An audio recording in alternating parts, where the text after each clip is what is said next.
안녕하세요, 여러분. 한국 스포츠에 오신 것을 환영합니다. IBK 기업은행이 결국 감독을 잃었습니다. 김호철 감독이 7연패 끝에 자리에서 물러나며 오늘까지 하겠습니다. 라고 선언했습니다. 그는 누구에게도 압박을 받지 않았고 변명도 하지 않았습니다.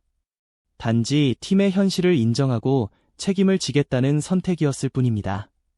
하지만 문제는 여기서 끝나지 않습니다. IBK는 당장 새로운 감독을 찾아야 하는 전례 없는 상황에 놓였습니다. 오늘 전 감독인 허인정 씨가 경기장의 모습을 드러내며 팬들의 폭발적인 관심을 끌기도 했습니다. 현재 배구계에서는 허인정을 비롯해 차상현, 이정철 등 차기 감독 후보가 자연스럽게 거론되고 있습니다. 내부 승진 가능성은 사실상 거의 없다는 평가가 많고 외국인 감독 영입 가능성도 낮아 보입니다. 결국 IBK는 팀을 완전히 새롭게 재정비해야 하는 중요한 기로에 서게 된 셈입니다. 이번 영상에서는 김호철 감독이 왜 지금 자진 사퇴를 선택했는지, 그의 사퇴 뒤 숨겨진 속사정, 그리고 차기 감독 후보는 누구인지, 특히 유력 후보가 누구인지까지 자세히 알아보겠습니다. 김호철 감독의 사퇴는 단순히 7연패 때문만이 아니었습니다. 팬들과 구단 내부에서는 이미 19일 원정 경기 이후 분위기가 이상하다는 소문이 돌고 있었습니다. 경기 후 김호철 감독은 공개적으로 누가 팀에 있느냐, 누가 출전하느냐의 문제가 아니다 라고 말했는데요.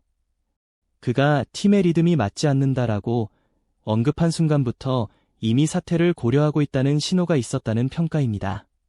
그 이유는 매우 명확합니다. 첫째, 시즌 계획 자체가 붕괴되었습니다. 이소영과 김하경이 동시에 팀을 떠나면서 계획은 완전히 흔들렸습니다. IBK가 시즌 전 세운 계획은 외국인 선수 플러스 아시안 쿼터 플러스 이소영 플러스 임명욱을 중심으로 공격과 수비를 균형 있게 맞추는 것이었지만 이소영의 시즌 아웃과 김하경의 장기 부상으로 전체 계획이 무너지고 말았습니다. 감독 입장에서는 아무리 전술을 잘 설계해도 중심축이 없는 상태에서는 정상적인 성과를 내기 어려웠던 것입니다. 둘째, 아시안 쿼터 선수의 실패가 있었습니다.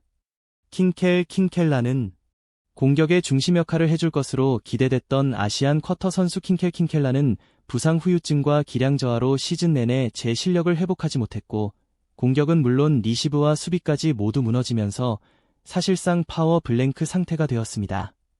그 결과 김호철 감독이 의도했던 공격 구조가 제대로 작동하지 않으면서 연패가 길어질 수밖에 없었습니다. 셋째, 팀 전체의 정신적 붕괴입니다. 최근 경기들에서 선수들은 리드를 잡고도 그것을 유지하지 못하고 흔들리거나 결정적인 순간에 집중력을 잃는 모습이 반복되었습니다. 이 부분은 감독이 경기의 흐름과 분위기를 관리하지 못했다는 비판과 맞닿아 있는데요. 김호철 감독 스스로도 분위기를 살리지 못했다고 솔직하게 털어놓았습니다. 그만큼 절박한 심정이었던 것입니다. 넷째, 팬들의 신뢰 붕괴입니다. IBK는 시즌 전 우승 후보로 불리기도 했지만 시즌 초 1승 8패로 최하위에 머물고 연속 7연패를 기록하면서 팬들에게 돌이킬 수 없는 실망감을 안겼습니다.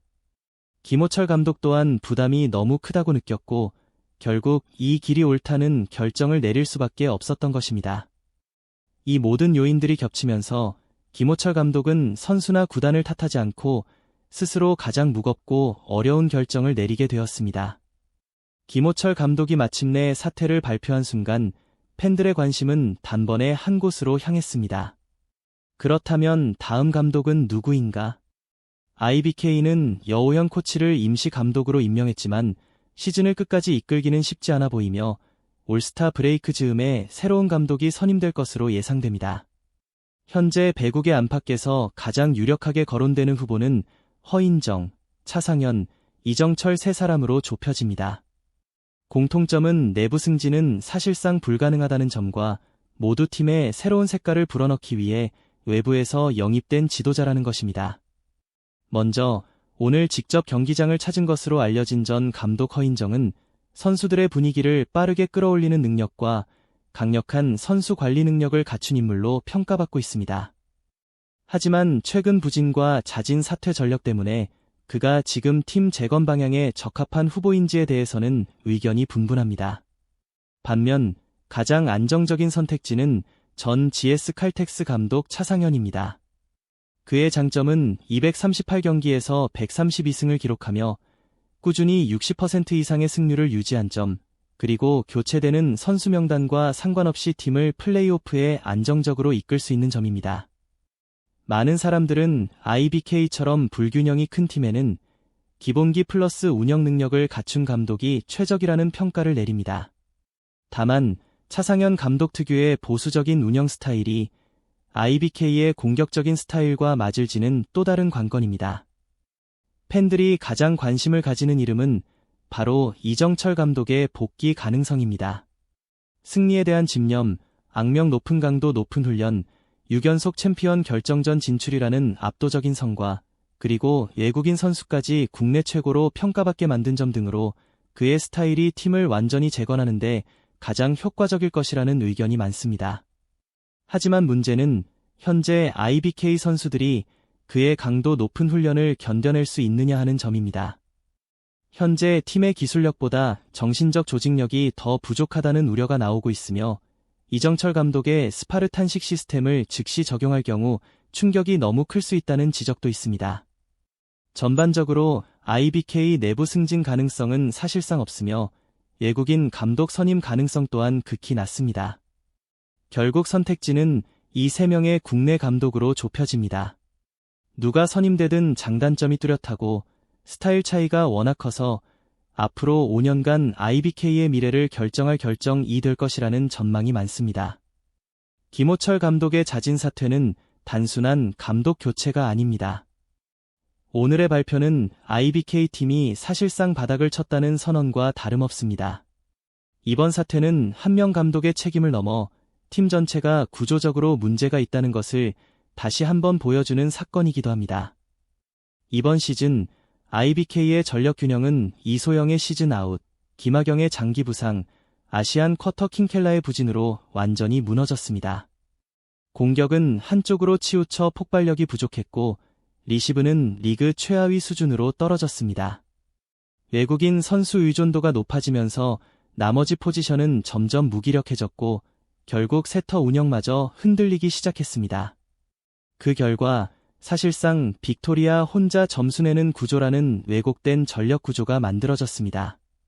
김호철 감독 특유의 분위기 조성 및 정신관리가 더 이상 선수들에게 통하지 않으면서 IBK는 기술력이나 체력보다 정신적 조직적 붕괴가 더 심각한 지경에 이르렀습니다. 선수들의 마음이 먼저 무너진 팀은 어떤 감독이 들어와도 단기간 회복이 어렵습니다. 따라서 오늘의 사퇴 발표는 더 이상 미루지 말고 팀 전체를 재정비하라는 의미에 가깝습니다. 특히 문제인 현실은 지금 당장 핵심 역할을 맡을 수 있는 선수가 없다는 점입니다. 세터는 불안정하고 레프트는 공격과 수비 모두에 구멍이 있으며 아시안 쿼터 선수는 기량이 떨어져 교체 요구 여론이 강하게 형성되고 있습니다. 이런 문제들을 한 시즌 안에 해결하는 것은 사실상 불가능한 상황입니다. 다시 말해 이번 사퇴는 단순한 감독의 퇴임이 아니라 IBK가 공식적으로 재건 모드로 전환되었음을 알리는 신호입니다. 따라서 다음 감독은 단순한 전술가가 아닌 체질 개선형 리더가 필요하다는 이야기가 나오고 있습니다.